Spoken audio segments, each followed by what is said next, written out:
Donc voilà, donc ici j'avais poursuivi un petit peu l'explication, donc je vais vous donner quelques petites explications d'abord, puis après donc, vous pourrez faire un petit tour et puis regarder un petit peu les différents appareils, mais ça mettra un certain nombre de choses dans le contexte, etc. en fait. Hein.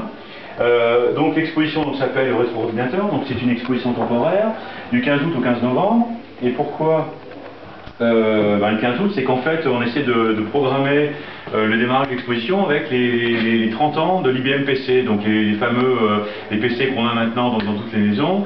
En fait le PC il est né le 12 août 1981, donc à quelques jours près, on ne peut pas vraiment démarrer vendredi, mais donc on essaie de se caler un petit peu là-dessus, quoi.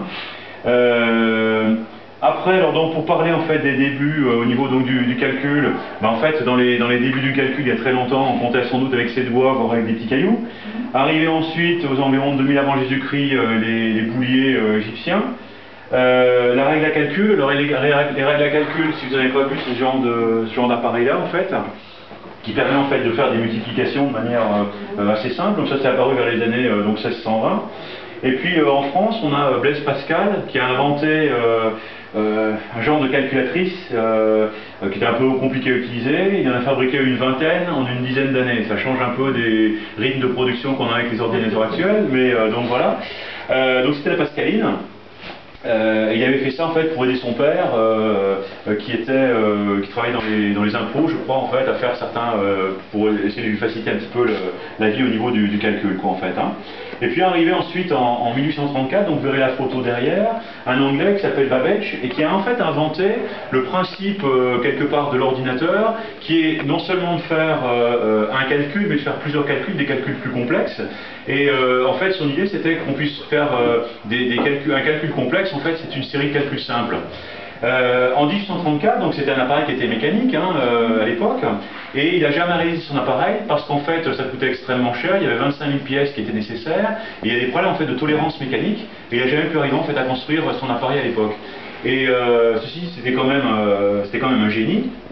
Et sa machine était construite en fait à partir de ses plans en 1991 et bon, elle fonctionne. Je passe très rapide, ça fait 3 mètres de haut, 1 mètre, vous avez une photo aussi derrière, 3 mètres de haut, 1 mètre 60 de longueur, en fait, 1 mètre de large, il y a 25 000 pièces là-dedans. Alors arrivé aussi, il y a un Allemand qui s'appelait Konrad Zuse, il est assez méconnu, mais il était aussi un des pionniers en fait au niveau donc, du calcul, enfin des calculateurs programmables. Et sa réussite, en fait, c'est qu'il a acheté en fait un premier petit ordinateur basé sur des relais. Il était acheté en 1941, donc il était allemand, c'était pendant la guerre. Et Hitler, à ce moment-là, n'était absolument pas intéressé par les projets à long terme. Il lui fallait, lui, en fait, beaucoup de temps pour arriver à construire l'ordinateur et tout ça.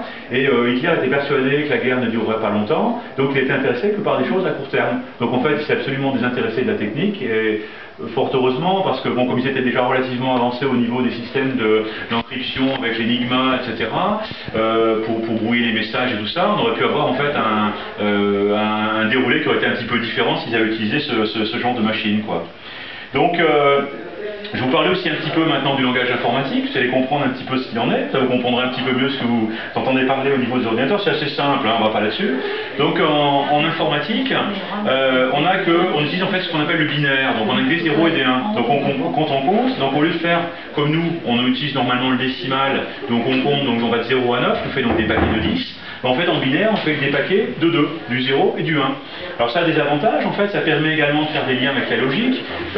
Par exemple, quand on a un interrupteur électrique, si on ouvre l'interrupteur, on peut dire on a une lumière qui va s'éteindre, et quand on ferme l'interrupteur, le courant, enfin l'électricité va passer, à ce moment-là, la lumière va s'arrêter. Donc il y a un certain nombre d'avantages derrière, et on en verra d'autres derrière.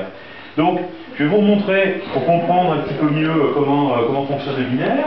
Je vais faire un petit rappel de calcul en décimale, parce qu'on fait ces calculs, on fait voilà 55 plus 56.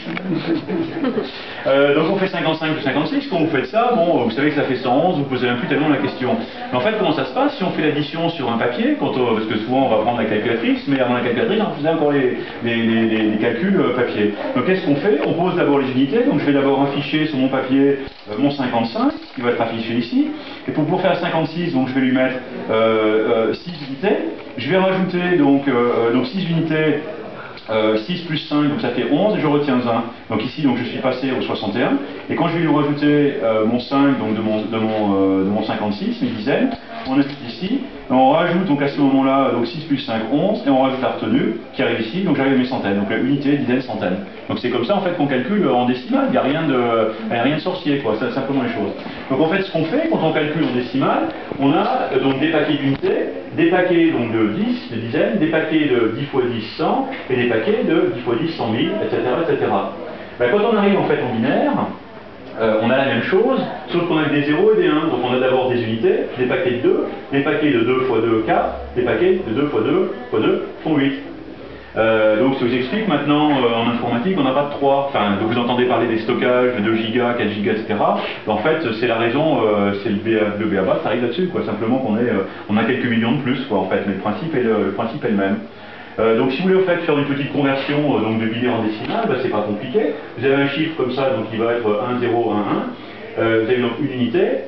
Les paquets de 2, vous en avez 0. Donc 1 plus 0, ça fait 0. Ensuite, les paquets de 2 fois 2, on en a 1, donc 2 fois 2, 4.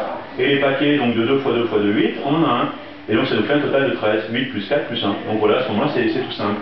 Alors les avantages du binaire, c'est qu'en fait on peut donc, sans rentrer trop dans le détail, mais à partir, donc, comme je vous disais tout à l'heure, d'allumer et de fermer des interrupteurs, bah, on peut utiliser en fait des logiques, donc de faire ce qu'on appelle du et ou du ou, et à partir de ça on peut réaliser en fait des additions de manière relativement simple en binaire. Et l'avantage également, on peut aussi transférer des informations sur un seul fil, puisqu'en fait, quand vous avez votre allumage électrique, en fait, vous avez un seul fil qui vous permet de donner l'ordre j'allume ou j'éteins. Donc on transmet ça, et l'intérêt c'est qu'en fait, quand on fait transférer des données sur un fil, il y a souvent du parasite. Si on a des grandes longueurs, il y a du parasite qui vient là-dessus. Et c'est beaucoup plus facile en fait de détecter une absence de courant électrique ou une présence de courant électrique que de déterminer des niveaux. On peut le faire, mais c'est beaucoup plus sensible ensuite aux parasites derrière, quoi. Donc c'est l'avantage. Donc pour les ordinateurs, ça leur permet de calculer beaucoup plus rapidement, puisqu'ils n'ont que des 0 et des 1 à se soucier, quoi, en fait. Ces 0 et ces 1,